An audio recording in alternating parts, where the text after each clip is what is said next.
Assalamualaikum Pak Fahmi. Waalaikumsalam warahmatullahi wabarakatuh. Pak, boleh saya minta waktunya sebentar? Saya ingin bercerita tentang permasalahan yang sedang saya hadapi. Boleh Bu. Kira-kira Ibu mau cerita apa? Silakan Bu. Begini Pak, akhir-akhir ini di sekolah saya, itu khususnya di kelas saya, antusias anak-anak dalam pembelajaran itu sangat kurang. Apalagi saat mengerjakan tugas, mereka lebih hampir 50% yang mengumpulkan tugas, sedangkan yang lainnya tidak mengumpulkan, Pak. Oh demikian. Berarti ada permasalahan di situ. Berarti murid-murid Ibu di kelas itu kurang antusias dalam proses pembelajaran ya. Di sini saya ingin terlebih dahulu ingin tahu kepada Ibu. Kira-kira obrolan kita ini apa sih yang ingin Ibu harapkan selesai kita nanti membicarakan hal permasalahan ini, Bu? Nanti setelah saya berkolaborasi dengan Bapak, sharing dengan Bapak, saya ingin mendapatkan solusi dari permasalahan saya. Sehingga pembelajaran di kelas saya itu menjadi bersemangat bagi anak-anak dan anak-anak juga mengumpulkan tugas. Bisa jadi dengan 90% anak-anak bisa mengumpulkan tugas gitu Pak. Oh ya, berarti ada solusi nanti. Nah, menurut Ibu, hal apa saja sih yang membuat murid-murid ya kurang antusias ketika Ibu melakukan proses pembelajaran? Kira-kira hal-hal apa saja? Kok bisa itu murid-murid kurang antusias ketika Ibu melakukan proses pembelajaran?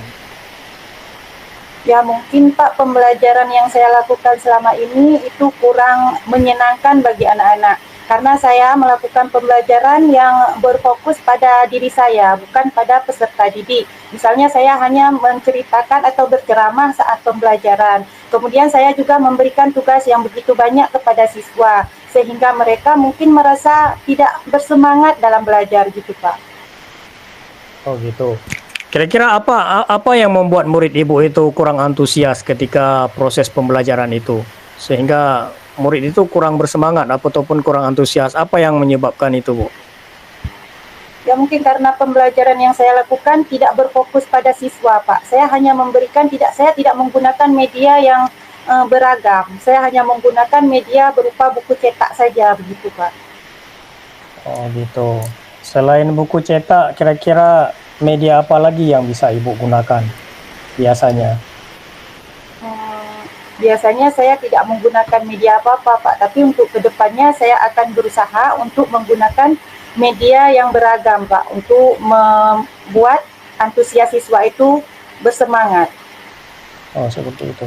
Nah kira-kira menurut Ibu ada nggak solusi yang bisa Ibu terapkan agar supaya murid-murid Ibu lah antusias dalam proses pembelajaran?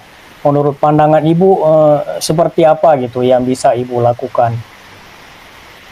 Saya berencana ingin membuat media, misalnya saya akan mengambil video-video dari YouTube yang sesuai dengan pembelajaran yang saya lakukan pada hari tersebut, sehingga anak-anak tidak bosan dalam pembelajaran. Dan saya juga akan menerapkan pembelajaran berdiferensiasi. Sebelum saya memberikan tugas kepada siswa, saya akan melakukan pemetaan terlebih dahulu kepada siswa untuk mengetahui kemampuan dan apa keinginan mereka dalam pembelajaran, begitu Pak. Oh, luar biasa. Nah, ketika Ibu melakukan proses perdiferensiasi di situ, kira-kira Ibu melibatkan siapa saja di situ? Apakah hanya siswa saja atau kayak mana prosesnya, Bu? Ya, saya akan melibatkan siswa dan juga guru, Pak, dalam proses berdiferensiasi untuk pemetaan kebutuhan siswa. Oh, bagus sekali. Nah, kira-kira komitmen Ibu nanti setelah ini apa komitmen yang Ibu lakukan agar supaya proses pembelajaran di kelas Ibu itu menjadi menyenangkan, tidak membosankan. Nah, komitmen Ibu ke depan seperti apa gitu, Bu? Saya akan melakukan pembelajaran yang mengasyikkan, Pak. Jadi saat-saat siswa itu merasa bosan, saya akan mencoba melakukan ice breaking. Kemudian saya akan membuatkan LKPD yang beragam, tidak satu LKPD, tapi saya akan membuatkan LKPD sesuai dengan pemetaan yang saya lakukan, sehingga siswa itu antusias untuk belajar. Wah, bagus sekali itu Bu. Saya sangat mendukung proses kerja Ibu. Semoga semua dapat berjalan dengan lancar dan proses pembelajaran Ibu dapat semaksimal mungkin menjadi menyenangkan ya Bu ya, tidak membosankan lagi ya. Ya Pak. Nah, mungkin yang terakhir yang saya ingin tanyakan kepada Ibu, kayak mana perasaan Ibu setelah kita melakukan sesi diskusi, apa yang Ibu rasakan ataupun apa yang ingin Ibu harapkan dari kegiatan ini? Ya, saya merasa senang karena saya bisa mendapatkan solusi dengan berkolaborasi dengan Bapak. Saya bisa mendapatkan solusi dari permasalahan yang sedang saya hadapi. Semoga kedepannya pembelajaran yang saya lakukan selalu menyenangkan bagi siswa saya dan berpusat kepada mereka. Oke, terima kasih banyak Bu. Jadi mudah-mudahan semoga prosesnya berjalan dengan lancar dan saya tunggu nanti minggu depan kayak mana tindak lanjut Ibu setelah melakukan proses pembelajaran tersebut. Terima kasih Ibu Molizar.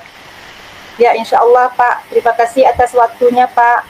Assalamualaikum. Waalaikumsalam warahmatullahi wabarakatuh.